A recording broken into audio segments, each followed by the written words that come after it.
देखो ration card को नहीं गोटे बड़ सूचना आसी रेशन कार्ड धारी परिवार निमंते जरूरी सूचना तेबे कौन सूचना रही आउ कौन अपडेट रही ए भिडियो चलतु जाना गोटे पोस्ट होती तेबे आपण मैंने देखिपारे रियल ये ओडिशा सरकार लोगो भी लगी आउ रेशन कार्ड को नहीं एवं गोटे बड़ खबर आसी जोटा कि आपण मैंने समस्ते देखा जरूरी अटे जो मानकर रेशन कार्ड अच्छी से माने वीडियो शेष पर्यंत देखंतु आप पूरा वीडियो फुल देखिले आपण माने डिटेल्स जानि पारिबे।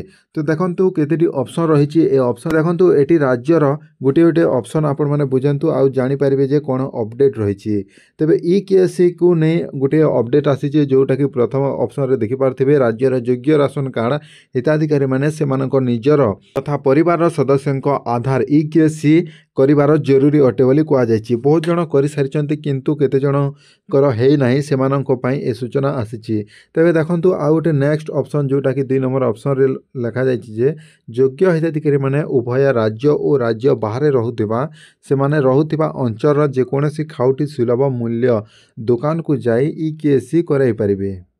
जो जगह रोथे से माने सुलभ मूल्य दुकान जहाँकि डीलर दुकान थी सेठी जाके ईकेएससी करे पारिबे अन्य राज्य रे। आउ देखंतु एठी लिखा जायछि 3 नंबर ऑप्शन जे सूचना योग्य देशर विभिन्न राज्य रे रहुथिबा आम राज्यर हिताधिकारी मध्यरु एपर्यंत 1,25,312 जन से माने रहुथिबा निकटस्थ खाउटी सुलभ मूल्य दुकान को जाई निजर ईकेएससी कराई सारी बोली कह जायछि।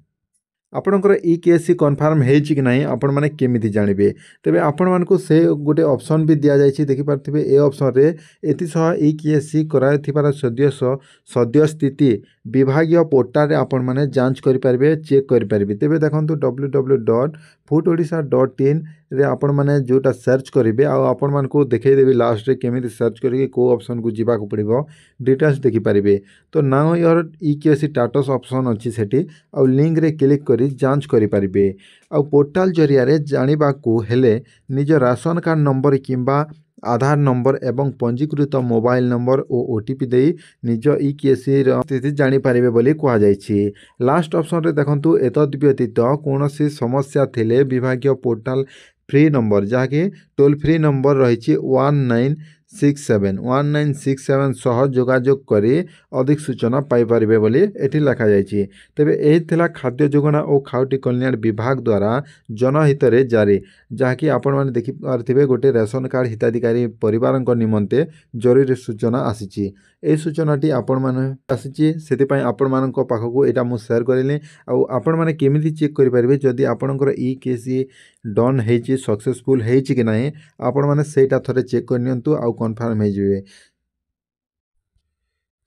तेबे देखंतु जेमिति कि आपण माने गूगल क्रोम ब्राउजर रे आपण माने ओपन हे जिवे आ ओपन कला परे एठी फूड ओडिशा लिखिकी सर्च करिवे foododisha.in किंबा फूड ओडिशा लिखि देबे आ प्रथम वेबसाइट जोटा कि आपण माने देखि पारथिबे foododisha.in ए वेबसाइट रे हमकु क्लिक करबा को हेबो। तेबे एठी आपण माने जदि स्टेटस चेक कर देचंती जदि आपनकर रेशन कार्ड अछि आगो को कटिबो नाही आपण माने कन्फर्म हे जिवे जे हमर ईकेएससी स्थितिटा ठीक रही आम स्टेटस माने ईकेएससी सक्सेसफुल होइछि बोली जानि परिबे। तो देखंतु एही प्रथम लिंक रे मु क्लिक कर देली आ तापरे टिके वेट कला परे को ऑप्शन को जीवा को पड़िबो देखंतु ए भली इंटरफेस आसुची माने एठी आपण मानकु किछि ऑप्शन शो हो नाही जाकि आपनकर ईकेएससी जांच करिवार।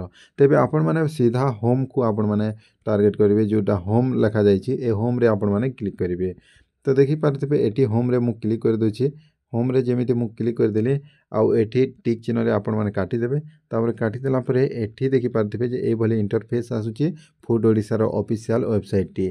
तेबे आपण माने एठी एही भितरु आपण मानकु एठी साइट रे देखिबे जे नाउ योर ईकेएससी स्टेटस माने एठी हमकु क्लिक करबा को पड़िबो। नाउ योर ईकेएससी स्टेटस माने एठी हमकु जेमिति क्लिक कर देछु हमर आधार नंबर एठी हमकु आधार नंबर किंबा रेशन कार्ड नंबर देबा को पड़िबो। आधार कार्ड किंबा रेशन कार्ड नंबर देबा को पड़िबो एतिकी देखि आपण माने स्कीम टाइप रे सिलेक्ट करिवे। तो देखंतु एठी हमें आधार नंबर दे देनु जेमिति कि एग्जांपल आपनकर आधार नंबर दे देले किंबा रेशन कार्ड नंबर दे देले स्कीम टाइप रे आपण माने सिलेक्ट करिवे। माने एठी दुईटी ऑप्शन रहिछि गोटे नेशनल कार्ड आ गोटे स्टेट कार्ड माने एटा आपनकर को कार्ड आपण माने सेटा कन्फर्म हे पारिबे नै सेति पई आपण माने सर्वप्रथमे एनएफएस रे क्लिक कर देबे। एठी क्लिक करके चेक करिवे जदि क्लिक चेक हो नाही ताहले एसएफएसएस रे क्लिक करके आपण माने ଏଠି କ୍ଲିକ୍ କରିକି ଚେକ୍ କରିବେ। ତ ଦେଖନ୍ତୁ ମୁଁ ଗୋଟେ ଅପସନ୍ରେ କ୍ଲିକ୍ କରିଦେଉଛି ଆଉ ରେସନ୍ କାର୍ଡ଼ ନମ୍ବର ଦେଇକି ଗେଟ୍ ଓଟିପିରେ କ୍ଲିକ୍ କରୁଛି। ତେବେ ଦେଖନ୍ତୁ ଆପଣମାନେ ଏଠି ରେସନ୍ କାର୍ଡ଼ କିମ୍ବା ଆଧାର କାର୍ଡ଼ ନମ୍ବର ଦେଲା ପରେ ଗେଟ୍ ଓଟିପିରେ କ୍ଲିକ୍ କରିବେ। ଏଭଳି ଓଟିପି ଆପଣମାନେ ଦେବାକୁ ପଡ଼ିବ ଆଉ ଗେଟ୍ ଡିଟେଲ୍ସରେ ଆପଣମାନେ କ୍ଲିକ୍ କରିଦେବେ। ତାପରେ ଆପଣଙ୍କର ଡିଟେଲ୍ସ ଯେଉଁ ରେସନ୍ କାର୍ଡ଼ରେ ଯେତେ ଜଣଙ୍କର ନାଁ ରହିଛି ଆଉ KYC କରିଛନ୍ତି ସମସ୍ତଙ୍କର ଏଠି ଲିଷ୍ଟ ଆସିଯିବ। ତେବେ ଦେଖନ୍ତୁ ଏଠି ସିରିଆଲ୍ ନମ୍ବର ଆସିଯିବ, ଫୁଲ୍ ନେମ୍ ଆସିଯିବ, EKYC ବେନିଫିସିଆରୀ ନେମ୍ ଏଠି ଶୋ କରିବ, ମାନେ EKYC ଆପଣମାନେ କରିସାରିଛନ୍ତି ଆଉ ଏଭଳି ଆପଣମାନଙ୍କୁ ଡିଟେଲ୍ସ ମିଳିଯିବ। ତେବେ ଏହିଭଳି ଭାବରେ ଆପଣଙ୍କର EKYC ହେଇଛି କି ନାହିଁ ଆପଣଙ୍କ କନଫର୍ମ ହେଇଯିବେ। ଆପଣଙ୍କୁ ଆଗକୁ କିଛି ବି ଅସୁବିଧା ହେବ ନାହିଁ କିମ୍ବା ଆପଣଙ୍କର ରେସନ୍ କାର୍ଡ଼ କଟିବ ନାହିଁ। ତେବେ ଏହିଭଳି ଭାବରେ ଆପଣମାନେ ଥରେ ଚେକ୍ କରିନିଅନ୍ତୁ ଆପଣଙ୍କର EKYC ହେଇଛି କି ନାହିଁ।